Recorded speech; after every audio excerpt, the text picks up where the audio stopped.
Hi friends, இன்றைக்கி நம்மளோட வீடியோவில் என்ன ரெசிபி அப்படின்னு பார்த்தீங்கன்னா, இட்லி, தோசை, சப்பாத்தி இது எல்லாத்துக்குமே சீக்கிரமாக ஒரு 5 நிமிஷத்தில் ஒரு குருமா ரெடி பண்ணணும் அப்படின்னா கண்டிப்பாக அதை நீங்கள் ட்ரை பண்ணி பார்க்கலாம். அவ்வளோ அருமையான டேஸ்ட்டாக இருக்கும். இப்போ இது எப்படி பண்ணுறது அப்படிங்கிறத பார்க்கலாம் வாங்க.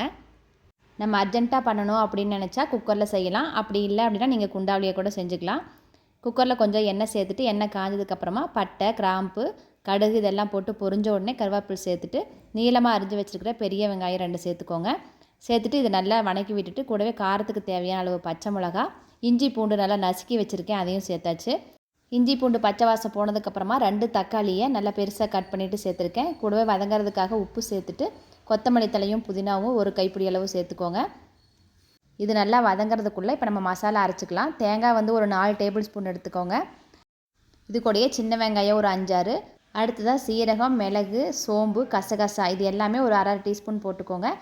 அடுத்து கிரேவியோட டேஸ்ட்டு கூடுதலாக கொடுக்கணும் அப்படிங்கிறதுக்காக முந்திரி ஒரு 10, பச்சை மிளகாய் 1 இது எல்லாத்தையுமே நைஸாக பேஸ்ட்டாக அரைச்சி எடுத்துகிட்டு வந்துட்டேன்.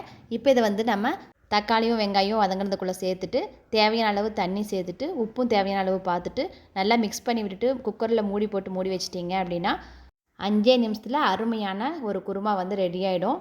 கண்டிப்பாக அதை நீங்கள் ட்ரை பண்ணி பாருங்கள். உங்கள் எல்லாத்துக்குமே ரொம்ப ரொம்ப பிடிக்கும். குக்கரில் வைக்கிறதுனால பார்த்தீங்க அப்படின்னா ஒரு விசில் வந்து ஹையில் வச்சுட்டோம், அடுப்பை சிம்மில் வச்சுட்டு 2 விசில் விட்டு இறக்குனீங்க அப்படின்னா சூப்பரான டேஸ்ட்டாக இருக்கும்.